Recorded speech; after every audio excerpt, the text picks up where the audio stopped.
9 strange mysteries that remain unsolved. We will never solve all the mysteries out there. Not only will many historical enigmas remain unsolved, but many more will arise in the future. The MH370 Malaysian plane is a good example. With nothing conclusive after weeks of searching, will we ever discover its fate? On this list are some of the world's lesser-known mysteries, which nonetheless remain impossible to solve. 1. Shannon Ison. Since 2009, 28-year-old Shannon Ison has been suffering from a mysterious skin condition that causes fingernails to grow out of the hair follicles all over her body. The mystery illness is so inconceivably strange that even after 5 years, doctors have no idea what is wrong with her. According to physicians treating her at the Johns Hopkins Medical Center in Baltimore, Shannon is the only person in the world suffering from the bizarre disease. It all started in 2009, when Shannon, then a law student at the University of Memphis, suffered a massive asthma attack. She went into the emergency room where was given a large dose of steroids. Soon after, she developed an allergic reaction to the steroids, and her skin began to itch uncontrollably. Although she was prescribed Benadryl and other allergy drugs, her condition kept getting worse. It was uncontrollable and we didn't know what it was. Black scabs were coming out of her skin, Shannon's mother Kathy Gary explained. The nails would grow so long and come out and regrow themselves. They are hard to touch and stick to you. Soon, her legs started to turn black. It looked as if she has been in a house fire and gotten burned, Kathy added. We could not figure out what was going on. She was just breaking out everywhere. Her body was scabbed all over. As the condition worsened, it began to affect her bones and vision as well. She couldn't walk without the help of a cane, and she was losing 10 to 15 pounds a week. A series of tests were conducted, including a bone marrow biopsy, but they all proved inconclusive. The doctor in Memphis that Shannon was seeing at the time had completely given up hope of ever finding a cure. He said she would be like that for the rest of her life, said Kathy. But I couldn't accept that. So the family kept looking for treatments, until they finally got accepted at Johns Hopkins in 2011. The doctors there conducted more tests and finally figured out that Shannon was producing 12 times the number of skin cells in each hair follicle. Instead of growing hair, the follicles were actually producing human nails. They suspected that it could be because of a vitamin deficiency, or because her skin wasn't getting enough oxygen. The new treatment plan at Johns Hopkins is actually helping her condition improve a bit. Through intensive treatment, they have managed to remove the hard, spiny growths from the follicles on her head. Her legs aren't covered in black scabs, her mother said, back in 2012. They are looking better, and her face just looks like she has a real bad sunburn. She has had to travel to Baltimore at least once a month since then, in order to have her condition monitored. Unfortunately, the treatment is quite expensive and Shannon has unpaid medical bills worth $1 million. The medicated pads that keep her alive cost $25,000 a month. Although she has state insurance, it doesn't cover medical care in Maryland, where she lives. And to make matters worse, her mother lost her job as a medical receptionist because she has to care for Shannon full-time. The family's savings have long since dried up. It's almost as if it's a nightmare and you're trying to wake up out of that, Shannon said. We had to depend on the family and friends and different fundraisers and things like that to help me get back and forth. She also created the SAI Foundation, named after her initials, to help people who suffer from mysterious illnesses. The foundation accepts donations through various Bank of America branches. People have donated heavily to the cause, including popular TV personality Anderson Cooper, but the money just keeps disappearing in the face of all the treatments she has to go through. Her friends and family continue to pray for her recovery someday. We know that God is a healer and He's going to bring her through, Carrie Ison, Shannon's grandmother said. At this point I just do everything I can to get the help that's needed for her, said Shannon's friend Talongia Webb. I love her and I know that she's gonna get better, friend Karen Rawls said. I don't know whether to smile or cry, said Shannon, who is touched by people's generosity. I am very blessed. 2. The Potomac Crater. When one geologist stumbled across a massive mound 65 years ago, He had no idea his discovery would spark one of the world's strangest scientific mysteries. The site in Irkutsk, Siberia was discovered in 1949 and is a huge convex cone with a funnel-shaped recess and a rounded hill in the middle, which looks a little like an eagle's nest with an egg nestled inside it. The origin of the Potomac Crater has baffled scientists for decades, and theories for its existence have ranged from a nuclear blast to a secret gulag mine and even a meteorite strike. The current thinking is that the site was indeed created by a meteorite strike, but no evidence has been found to support the theory. The cone is 80 meters tall and has a diameter of 150 meters at its widest. The depth of the inner circle ditch is around 10 meters. It was named Potomac after a nearby river, and was discovered by a geologist called Vadim Kolpakov, who tried, and failed to arrange a scientific trip to examine the site, but numerous expeditions have taken place since, and one last year collected samples. Theories that the mound is a giant slag heap have been thrown out, as there were not enough people living nearby when the crater is thought to have formed to create such a pile. And there were never labor camps or gulags in the region. Half a ton of samples were taken from the site and removed by helicopter last year. The samples led scientists to dismiss ideas of a uranium ore explosion, as the background radiation at the site is low and no uranium has been found nearby either. This left them with two main theories, one of a volcano and another of a meteorite. However, the mysterious site has not given up any meteoritic material, and the area is not thought to be volcanic. In fact, there are no volcanoes within thousands of kilometers of the Potomac Crater, and it also seems to be relatively new. Scientists thought the crater was only between 100 and 500 years old and could be the result of the Tunguska meteorite, which fell in the Krasnoyarsk region in 1908, but whose crater has never been discovered.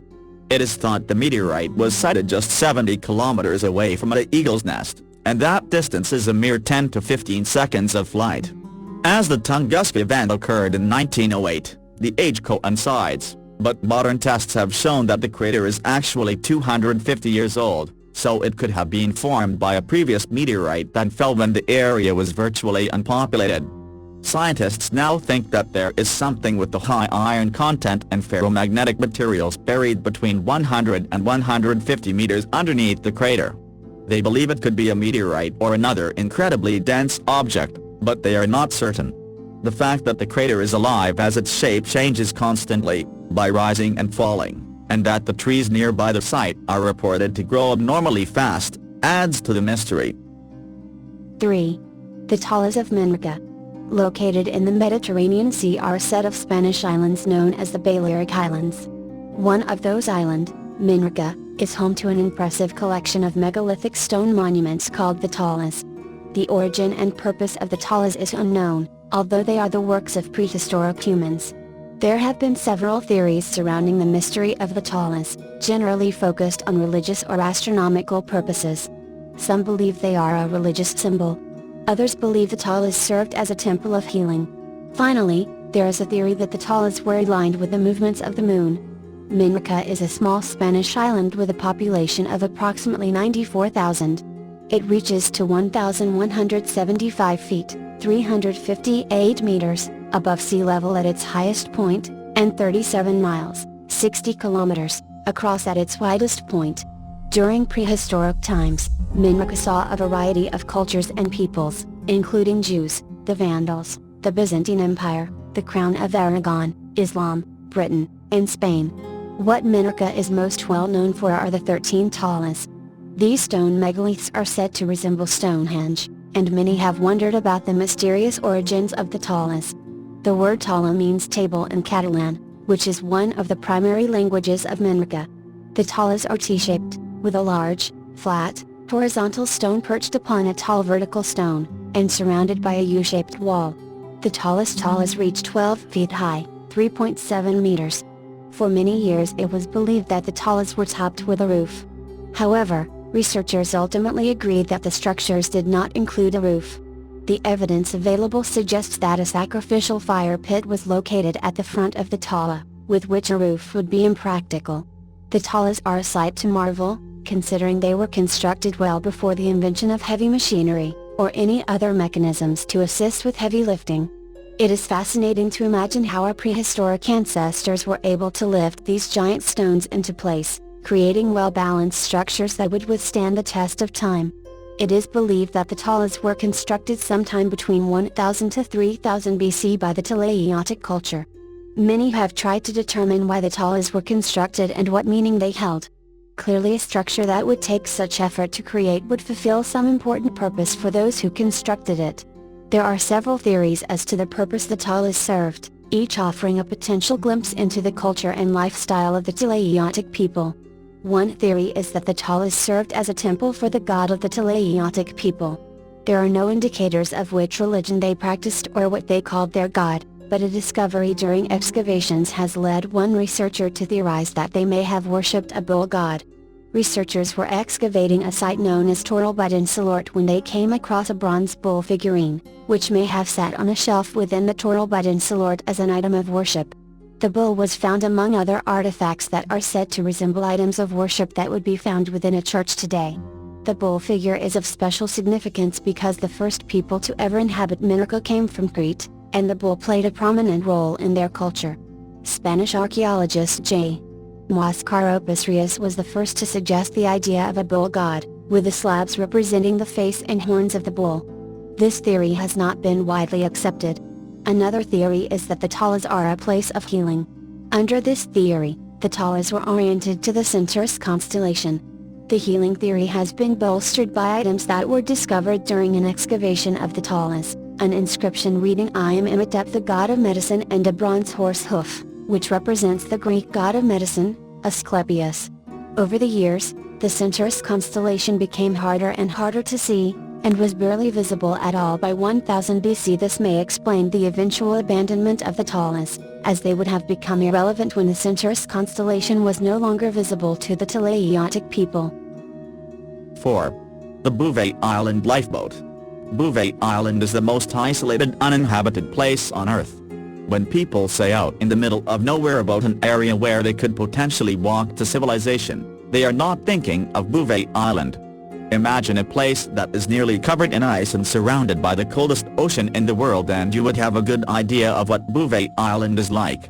It is not Antarctica, but Antarctica is the closest piece of land to the island. Bouvet Island is situated between the tip of Africa and the coldest continent on Earth. It is not the sort of place where it is likely you would find yourself shipwrecked. It is hard for even people who know where it is to find it. How is then that an expedition discovered an abandoned lifeboat on Bouvet Island? Only the most adventurous travelers visit Bouvet Island, and only a very unfortunate soul would wind up there in a lifeboat, unless it was a landing craft. Most modern expeditions onto the island are made by helicopter because landing a boat on Bouvet Island is difficult under the best conditions and impossible under average conditions. It is 90% covered in glaciers, under which is an active volcano. The sides of the island are almost all sheer, icy cliffs. Let's put it this way, if you find yourself lost and stuck on Bouvet Island, you will probably be spending the rest of your now short life there with no food and maybe water, if you have something with which to melt ice. Because of its location, weather researchers have long thought it a great place to put the weather tower. In 1964, Lieutenant Commander Alan Crawford was sent to the island to investigate a new area of the land, created by lava flow 10 years prior to the expedition. He and his team landed via helicopter and began checking out the landscape. There, Crawford saw a lagoon with a very strange feature, an abandoned lifeboat.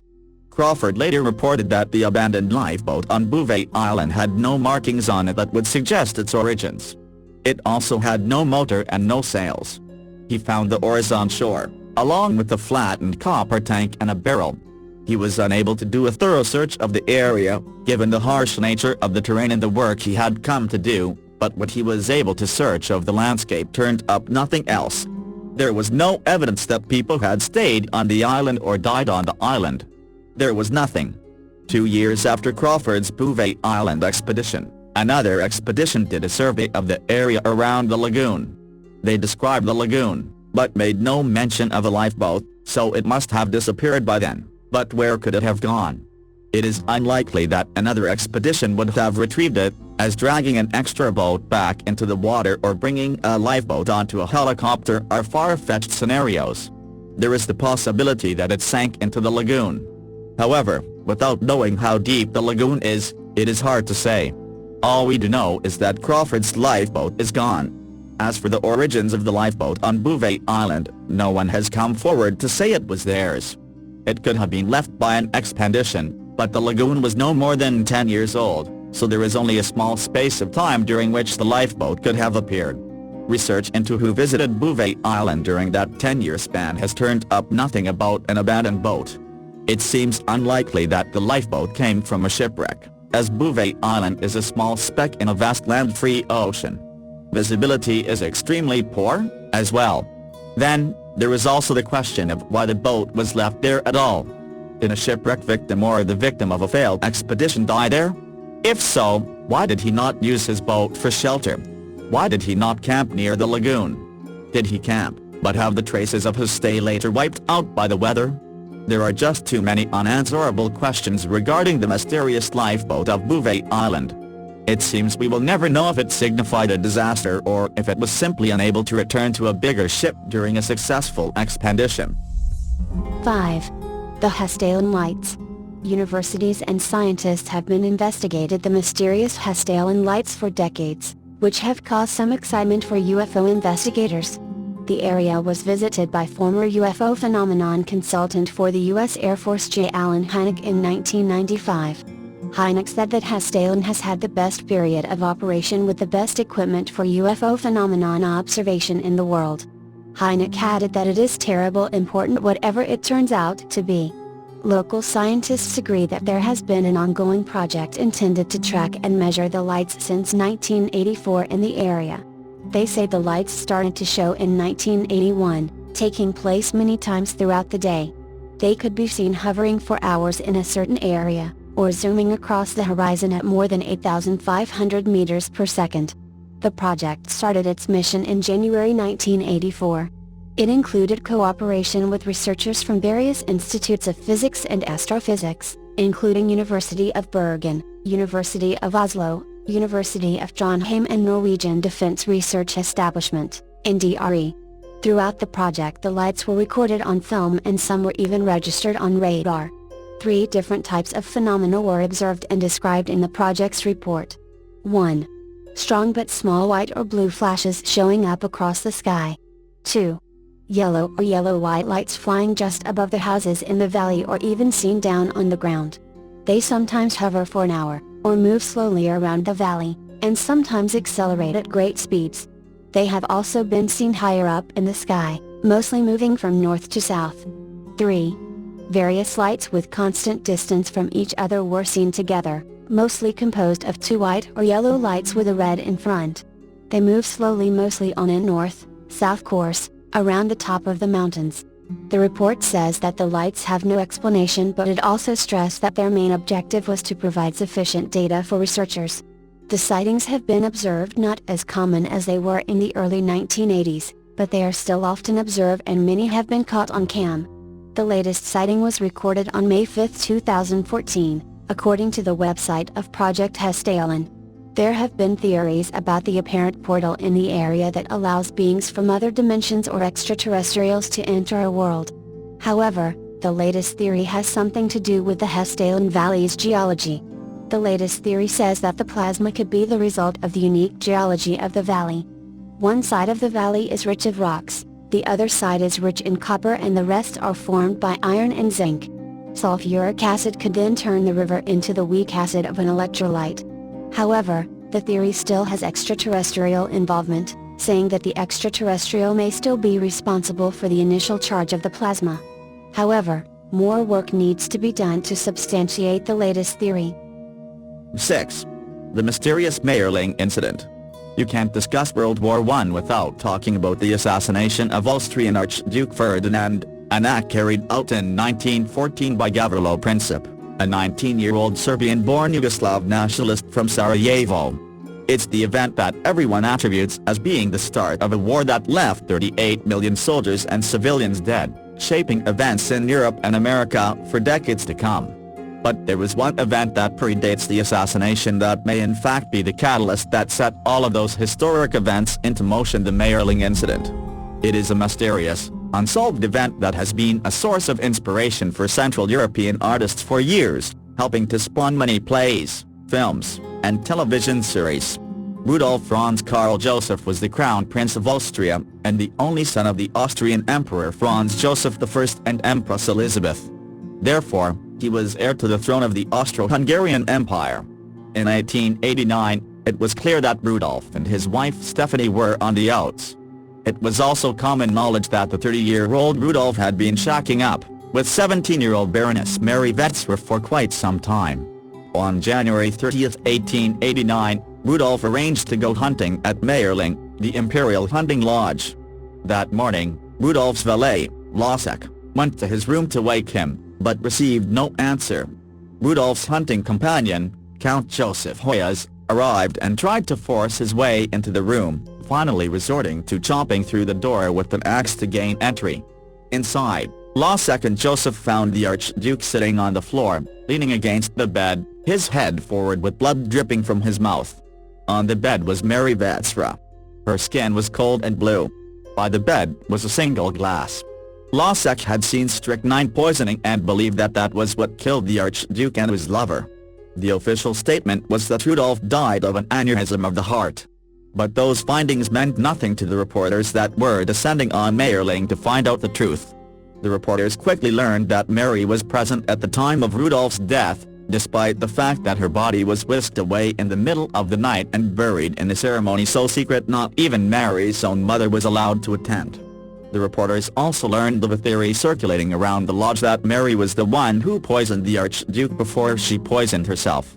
Rousing no one was buying their story, the family amended the previous heart failure COD statement and stated that Archduke shot the Baroness in a suicide pact before shooting himself.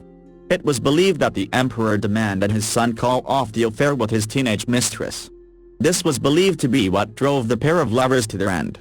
Because the crypt was in a Catholic cemetery and because people who commit murder or suicide are deemed persona non grata, the Emperor had to do a lot of ass-kissing to get his son buried in the imperial crypt. In order to obtain a declaration that stated that Rudolf was in a state of mental unbalance at the time of his death, the Emperor had Mayerling legally converted into a convent. This event's historical importance, as well as its political importance, also conjured up plenty of conspiracy theories. One theory is that the entire thing was a double murder staged to humiliate the Emperor as well as dispose of his politically liberal son. Because he was the Emperor's only son, succession would revert to the Emperor's brother, Archduke Karl Ludwig. Ludwig's death in 1896 passed the succession on to his own son, Archduke Franz Ferdinand. Franz Ferdinand would carry the title of heir presumptive up until his death on June 28, 1914 when he and his wife were killed in Sarajevo, capital of the Austro-Hungarian province of Bosnia and Herzegovina by Gavrilo Princip. A month after his assassination, Austria-Hungary declared war on Serbia. This is considered to be the first action in a series of aggressions that lead to the start of the Great War. It's hard to say what would have happened had Rudolf been allowed to carry on with his affair and not had to resort to a suicide pact with his lover. Or was it even a murder-suicide at all and not a plan for something larger? Would a war that killed tens of millions of people been avoided? Sure, a massive arms race in Europe, accompanied by growing nationalism and imperialism may have been enough to start the war, but Archduke Ferdinand's assassination was the spark that set the whole damn thing on fire.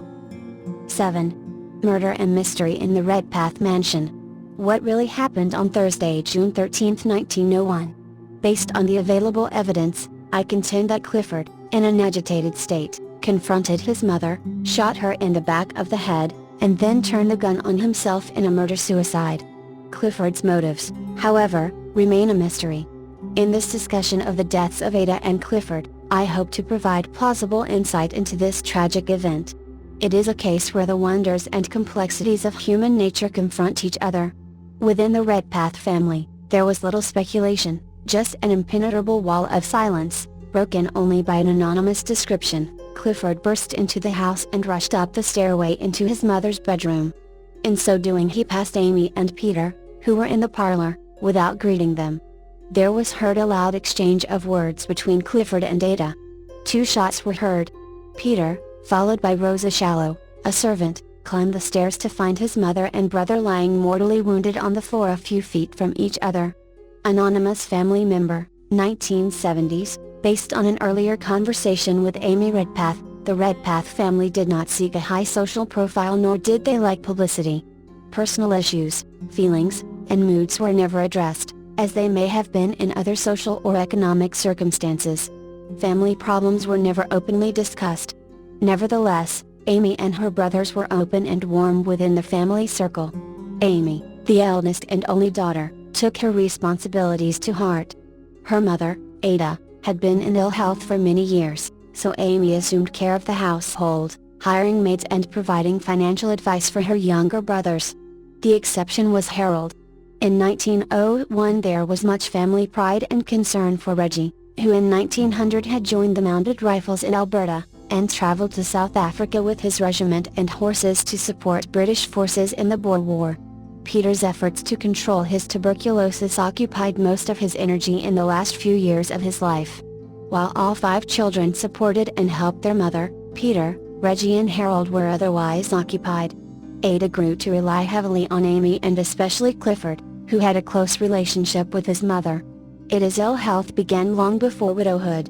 In a letter of 1880 written from New York to his children, John James Redpath, Ada's husband, refers to his wife's need to spend a day recovering from a carriage ride around the park. There was no clear diagnosis for Ada, but based on her symptoms she may have suffered from rheumatoid arthritis or some other autoimmune disease.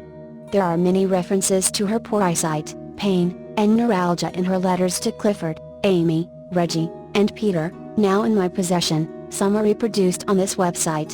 Family rumors suggested that Clifford had an affair with one of the family's maids.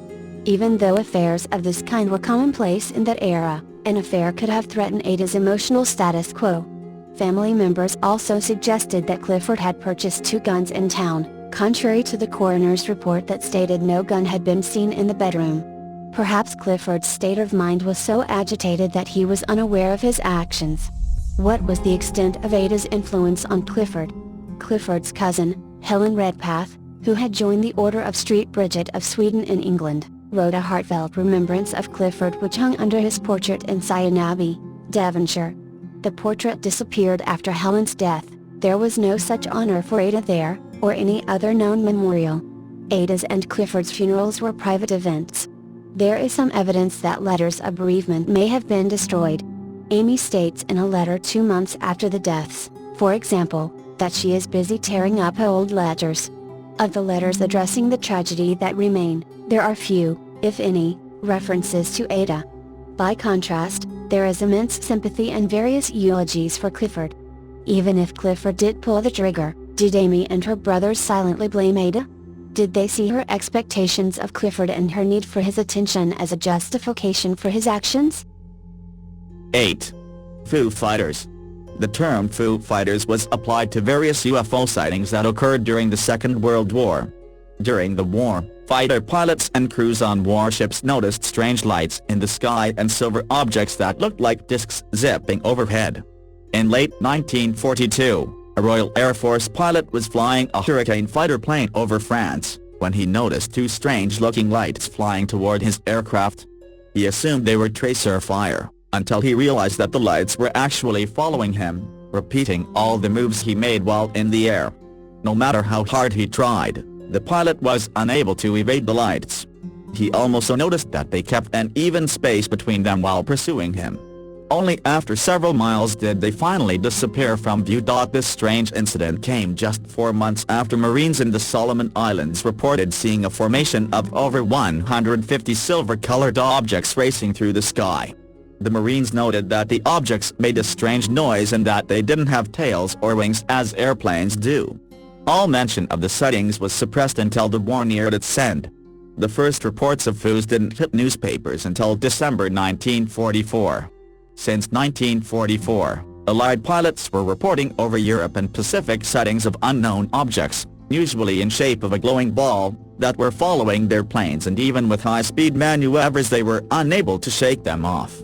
Of course, the most logical conclusion was that they are some sort of unknown weapon used by the Germans and Japanese, hence the names of those objects, Kraut fireballs or much more popular Foo Fighters. But the strange thing is that German and Japanese pilots were reporting similar sightings, and they also were convinced that it is a secret weapon of Allies. One of the first sightings took place in November 1944 when night fighters over Europe reported that objects glowing red, white or orange light were following them at high speed. On December 13, 1944, the Supreme Headquarters Allied Expeditionary Force in Paris issued a press release, which was featured in the New York Times the next day, officially describing the phenomenon as a new German weapon. Follow-up stories, using the term Foo Fighters, appeared in several other newspapers, including the New York Herald Tribune and the British Daily Telegraph. The same phenomenon reported over Pacific was a little bit different. Usually the objects resembled a large burning sphere which just hung in the sky, though it was reported to sometimes follow aircraft. On one occasion, the gunner of a B-29 bomber managed to hit one with gunfire, causing it to break up into several large pieces which fell on buildings below and set them on fire. There was speculation that the phenomena could be related to the Japanese fire balloons campaign. Japanese were sending high-altitude balloons over Pacific hoping they will start fires in the United States. There is no report that any of the Foo Fighters at any time have engaged the plane it was following, and in general their behavior was rather non-threatening. Of course, after the war, especially since the German and Japanese reports were available, it became blindingly obvious that the Foo Fighters couldn't be a secret weapon used by any country involved in World War II. Especially since after the war the sightings were still reported.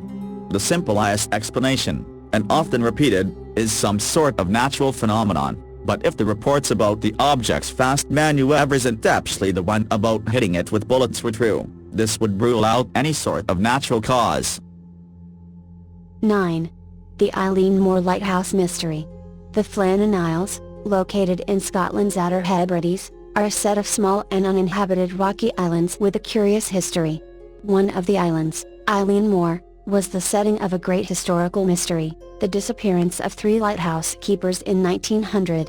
To this day, a concrete explanation for the strange event remains elusive. Since the automation of the lighthouse in 1971, the Flannan Isles have been without permanent residents. The Isles get their name from a 7th century Irish saint of the same name who is said to have built a stone church, one of the few man-made structures still found today, on the island of Eileen Moor. The Flannan Isles are located 32 kilometers, 20 miles, from their closest neighbor, the Isle of Lewis. Steeped in fantastical tales of hauntings, Eileen Moor, meaning Big Isle, is the largest of the Flannan Islands, despite its modest size of 17.5 acres, 7.1 hectares. The first and most populous inhabitation of the island is from the days of St. Flannan and his followers of the Celtic Church. Shortly after they abandoned the island, it received a long-standing reputation as an unlucky place full of dangerous spirits. The superstitious tales of Eileen Moor involved beings such as giant birds and little men, as well as the haunting the St. Flannan and his flock. The stories were enough to keep shepherds, not to mention most other people, from spending the night there. Nonetheless, the lack of inhabitants could have increased the ghostly presence on the island, as several ships apparently found the rocky Flannan Isles difficult to navigate when less than ideal conditions struck. To prevent this, a 22.6-meter, 74-foot, lighthouse was completed in 1899 to improve the passage. The lighthouse keepers of Eileen Moor had a relatively easy, though lonely job for the time and worked in shifts with 3 men on and one enjoying 2 weeks off at all times. However, the 3 men who may have met their fate on the island, James Duckett, 43, Donald MacArthur, 40, and Thomas Marshall, 28, may have disagreed about the ease of their work. Shortly after the 1-year anniversary of the lighthouse's completion, something changed on the quiet little island. Captain Holman of the steamer Arctur, who was passing by the area en route to Leith, Scotland, on December 15, noticed that the lighthouse's lamp was not shining. He sent a wireless to the Cosmopolitan Line steamers, CLS, headquarters to report the outage, but, as Lighthouse Digest reports, CLS failed to notify the Northern Lighthouse Board because other more pressing matters caused it to escape from memory. To make matters worse, Roderick Mackenzie, who was also responsible for checking on the light from the Isle of Lewis, did not even notice the light was out. The situation became more perilous as only days before what should have been the end of the 3 men's shift, bad weather came to the islands. This delayed the arrival of the fourth attendant, who was going to replace one of the men on December 20th, but could not make the trip until things cleared up on December 26th. On December 26, 1900, Captain Jim Harvey was supposed to be bringing relief to the lighthouse in the form of the fourth attendant, Joseph Moore. As he approached the island, he noted there was something off, as the relief flag was not flying and no one was anxiously awaiting their arrival at the landing of Eileen Moore. He sounded the whistle and shot a flare to try to catch the lighthouse keeper's attention, but the island remained silent. Thus, Moore was sent ashore to investigate. Upon entering the unlocked lighthouse, he immediately knew that something was wrong. Inside he found that no fire was lit to ward off the damp coldness, the beds were unused, and the clocks had stopped.